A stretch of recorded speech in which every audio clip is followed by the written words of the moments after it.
Hello everyone. In this webinar, we will discuss about population pharmacokinetics modeling, and my name is Denny Hardiansyah. There are nothing to be disclosed. So, this is the outline of our webinar.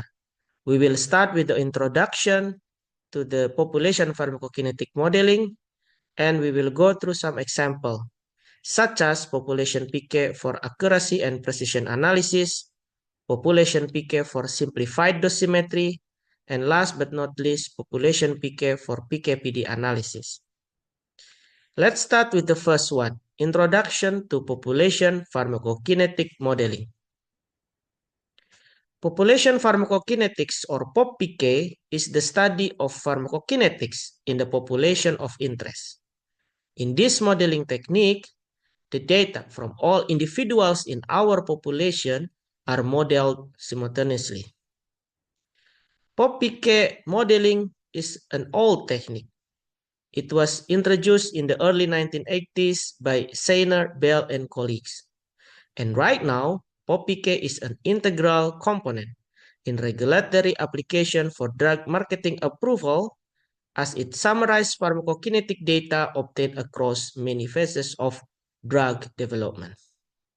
And we can say the area where POP-PK has made the largest impact is in drug development. So this POP-PK is one of the important part of drug development process.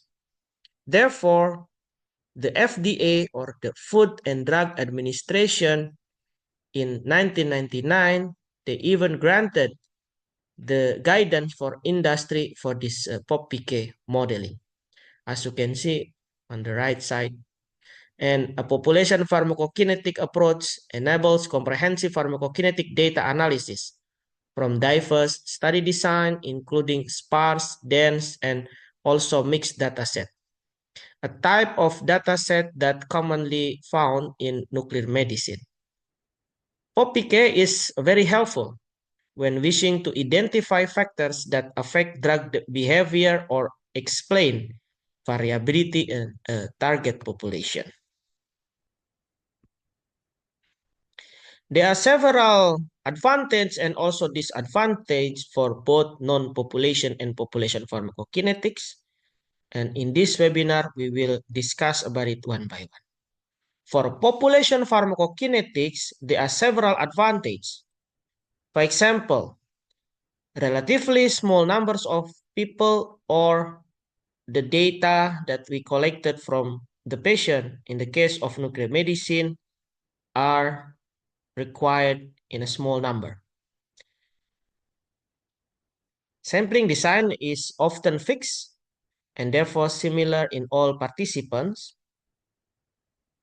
However, there are some disadvantages. For example, pharmacokinetic variability between individuals is confounded with variability in the estimates of parameters such as the clearance, and often cannot screen and quantify effects of covariance, such as the weight, height, or age, and etc.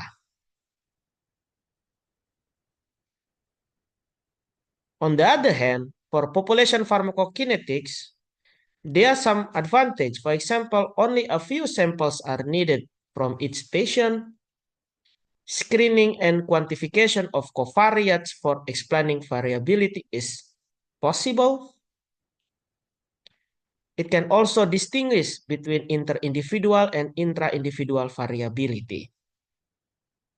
However, there's also some disadvantage. For example, this type of modeling requires collection, compilation, and verification of large amount of data. And the model building may be tedious, labor-intensive, and also time-consuming. And this method also relatively large number of patients is needed. In general, for the model development and population data analysis, we need two types of data. The first one is the population dataset itself. So in our case, for the nuclear medicine, This is related to the time activity data that we collected from the imaging modality such as SPECT-CT. The second one is the population model, which can be divided into two different components. The first one is the structural model, and the second one is statistical model. Both of the population dataset and also population model, we can add it all together for the estimation procedure so that in the end of the process, we can get the estimate of the model parameters, inter and individual variability, and also the covariate effects. So the main purpose, with the assumption that the structural and statistical variance model are correct, first, to estimate the model parameters as precisely as possible. For example, the parameters that minimize the overall errors. And also second, to define the precision of the parameter estimates. By the end of the day, we would like to have an exposure, safety, and efficacy relationship. One of the common method that people use for population pharmacokinetic is nonlinear mixed effects model. So, what is NLME modeling? NLME modeling is a population-based estimation method that can identify drug disposition in terms of intra-individual and inter-individual variability. Let's discuss this term one by one. On the left side, as you can see, intra-individual variability. What is that? So, intra-individual variability is a variability of biokinetic data of radiopharmaceutical. Let's say that we have this activity time data as you can see on the left side. Yeah. Then, of course, we understand that our data has some errors, right? We call it as measurement error. So intra-individual variability is just an approach that we can use to explain the error of our data. For inter-individual variability, it is just a variability of the model parameters, showing the difference between biological parameters from patient to patient. For example, let's say we have somatostatin receptor density in the kidney. And of course, most probably, the number of the somatostatin receptor density in different patients, let's say patient 1 and patient 2, are different. And then in this modeling technique, we explain the difference of this parameter with the combination of the fixed effects and random effect as you can see in the PowerPoint slide. Okay, so let's continue with some example. We can start with the population PK for accuracy and also precision analysis. So this is one of the paper we will discuss, titled Population-Based Model Selection for an Accurate Estimation of Time-Integrated Activity Using Nonlinear Mixed Effects Modeling. So here, population-based model selection with nonlinear mixed effects modeling was done for lutetium PSMA-INT. As you can see, these are all the fitted graph. And in this paper, the authors investigated the performance of the population-based model selection with NLME, population-based model selection with the shared parameter, and individual-based model selection. In general, visual inspection of the graphs show that PBMS and NLME modeling is better than frequently used monoexponential function and also the common model selection in individual base. This is the graph where we can see in the x-axis is different method that has been investigated, and the y-axis is the relative deviation in percentage. Here, F2A, F3B, F4A, F3C, and F3A are the sum of exponential fit function with different parameterization. And frequently used monoexponential function F2A show lower accuracy in calculating time-integrated activities, TIAs. So we can learn from this paper that first, the use of different function and fitting method could affect the value of the calculated time integrated activity TIA for both accuracy and precision. And second, the PBMS and LME modeling was shown to perform better than the individual-based model selection and also PBMS with shared parameter. So we can see from this paper that the NLME with the PBMS can improve the commonly used method in the literature. The second example is about the uncertainty analysis of time integrated activity coefficient in single time point dosimetry using Bayesian fitting method. So the aim of this study was to analyze the precision of TIA from all time point fitting and single time point fitting using POP-PK for lutetium dotatate. So this is the method, as you can see, we start with the biokinetic data, and then we fit all data we have, all time point fitting. And after that, we will get the parameter in each of the patient in the population.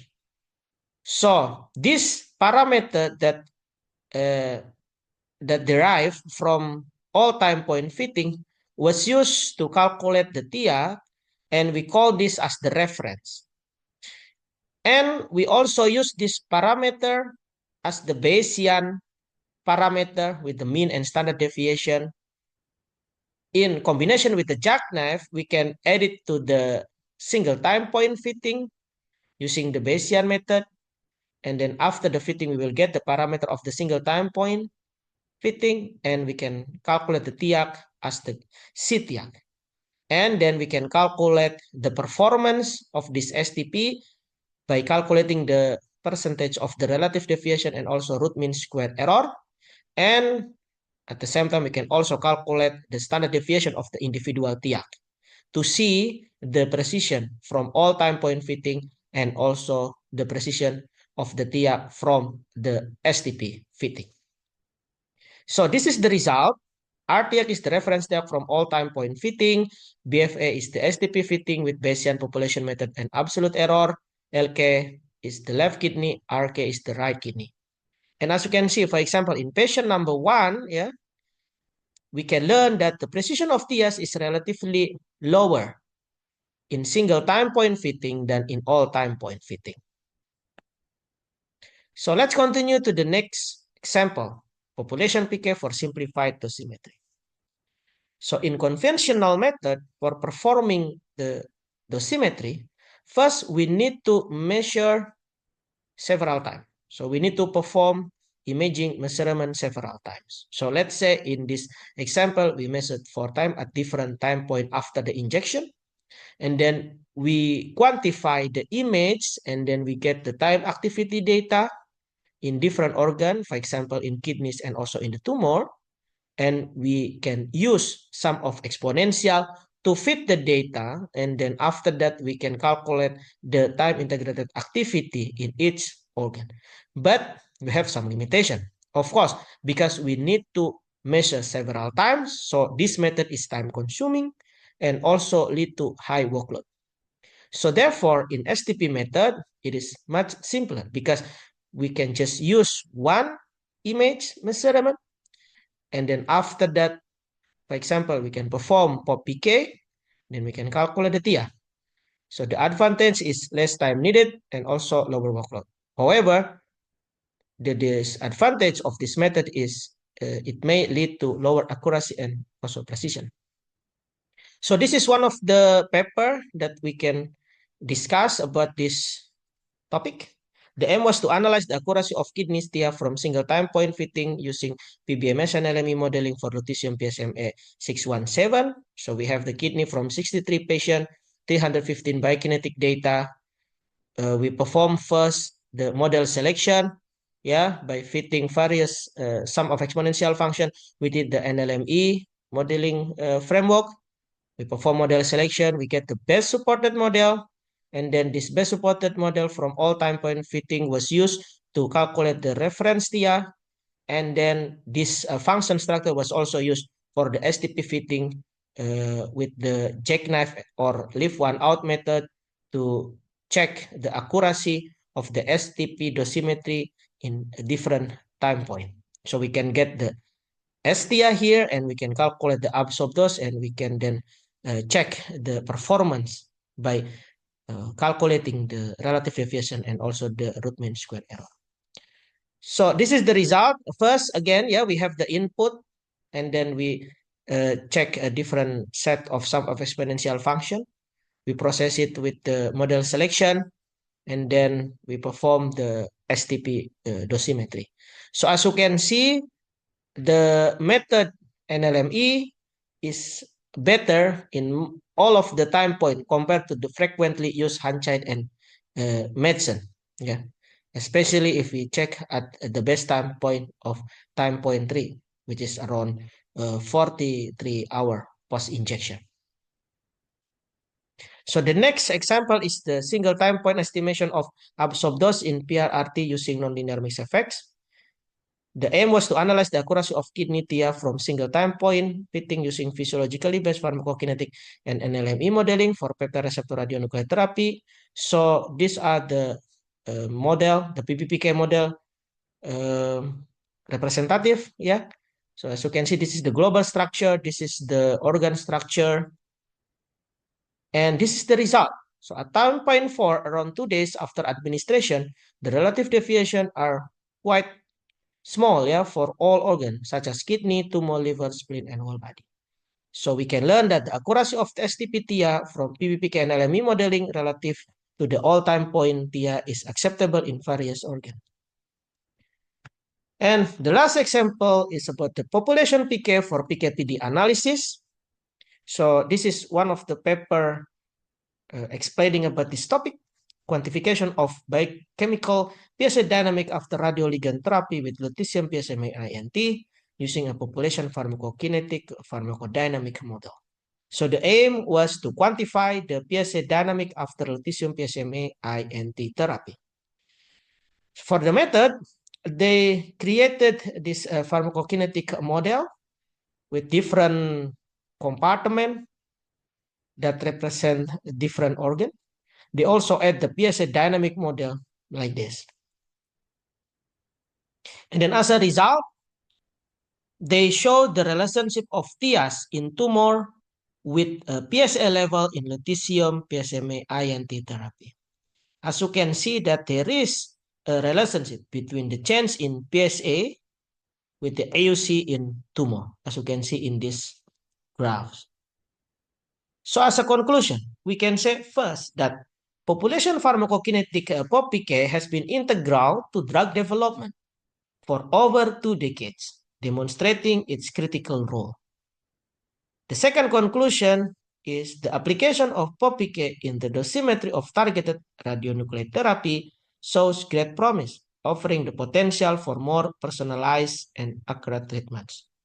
And last but not least, numerous studies have validated the utility of POP-PK, highlighting its strengths in but not limited to accuracy, precision, simplified dosimetry, and also PK/PD analysis. And these are selected readings that you can check further to learn more about this POP-PK topics. That's all. Thank you very much for your attention. I'll see you in the another opportunity. Thank you.